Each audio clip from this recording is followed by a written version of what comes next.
Welcome to today's 5-minute Bible study in the book of Daniel. Today we're beginning to look at Daniel chapter 8, which concerns another vision that Daniel has. Now we spent several days looking at Daniel chapter 7, the first vision of Daniel, which he had in a dream at night, which he saw 4 successive earthly kingdoms, all represented as beasts. And then he saw a little horn that came out of the 4th kingdom, which represents a spirit of Antichrist, as we've called it. And then he sees established the kingdom of God, the eternal kingdom, established by God himself, the Ancient of Days, through the agency or the coming of the Son of Man, Jesus. So that's what we saw in chapter 7. I want you to understand that the vision of chapter 7 is the central vision of the entire book. It's a large vision. It sees the entire scope of human history with this progression of 4 kingdoms and the oppression of the Antichrist against the people of God and the coming of Jesus, the Son of Man, to establish the eternal kingdom of God. All that is seen in broad view in chapter 7. Now, the vision in chapter 8 and also the other visions that will come through the rest of the book, they are visions that are connected to the great vision in chapter 7. Each of the coming visions will show a particular part of the overall vision in chapter 7, just in more detail. So, for instance, while chapter 7 deals with the 4 kingdoms that will come, and then the coming of the kingdom of God, the vision in chapter 8 will focus on just the 2nd and 3rd of those kingdoms and some particularity within them. So, the vision in chapter 8 and the rest of Daniel are all parts of the vision in chapter 7, but more particularly focused on one or other aspects of that larger vision. So that's it. Let's begin to look at chapter 8. It says, "In the 3rd year of King Belshazzar, I, Daniel, had a vision, after the one that had already appeared to me." So the dating is that this vision of chapter 8 occurs 2 years after Daniel had the vision of chapter 7. The vision of chapter 7 occurred in the year 553 BC. The vision of chapter 8 occurs in the year 551 BC. Now, if you look at the chapter, the first half of chapter 8, Daniel describes the vision he had. And then the second half of chapter 8, we find an interpretation of the vision. Daniel has an angelic visitor. Gabriel, we are told, is the angel who comes to Daniel to explain to him the meaning of the vision he has just had.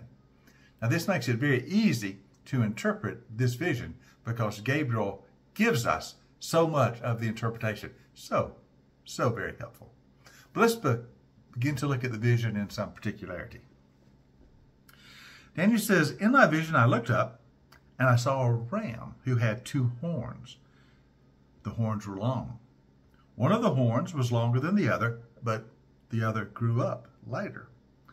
Now I watched the ram as it charged toward the west and the north and the south. No animal could stand against it, and none could rescue from its power. It did as it pleased, and it became great." Now this ram is in parallel to the second beast of Daniel's vision in chapter 7, and it represents the Mede and Persian Empire. This is the empire that swept Babylon away. Here the Medes and the Persian and their empire are portrayed as a ram with 2 horns. The 2 horns represent, one horn represents the Medes and one horn represents the Persians. Originally these were 2 separate peoples who merged together to become one kingdom. Notice it said one horn is longer than the other, but then the shorter horn grows longer later on. That's exactly historically what happened. When the Medes and the Persians first combined forces and became one, the Medes were the more powerful. The Persians were the lesser group. But over a period of time, Persian influence grew, especially under the king Cyrus, and the Persians became greater. That's the meaning of the vision with the 2 horns. But it says this ram was great, and it conquered to the west, the north, and the south, which is exactly the way the Persian Empire expanded. And it became very, very great. At the height of its power, the Persian Empire appeared to be invincible. It was the greatest empire of its day, the greatest the world had ever seen, and it seemed like it could not be overcome or overwhelmed. It seemed that the Persian Empire was going to last forever in its day. But Daniel saw a vision that a goat would come and would destroy the ram. Verse 5. He says, I was thinking about this empire I've just seen in the ram and how great it had become, when suddenly a goat with a prominent horn between its eyes came from the west. It crossed the whole earth, and it did not touch the ground. It indicates it's coming with great speed. It came toward the two-horned ram that I had seen. I saw the goat attack the ram with fury. It struck the ram and shattered the two horns. The ram was powerless to stand against it, and the goat knocked it to the ground and trampled on it. None could rescue the ram from the power of the goat. So even though the Persian Empire seemed invincible, this goat destroys it quickly, and the ram is powerless against the goat. Now, what is the goat with the great horn? This is the Greek Empire under Alexander the Great. They came from the west. They came quickly. They came unexpectedly. Historically, when Alexander brought his Greek armies and attacked Persia, no one could have foreseen how quickly he would destroy the Persian Empire. But his power was great. And in just a few years, the Persian Empire was wiped from the face of the earth. No one could have seen that coming before the emergence of Alexander. He is the goat with the great horn. The large horn represents Alexander, and the goat is the Greek Empire.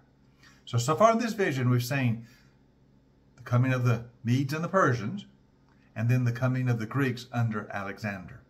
But something is about to happen to the Greek Empire.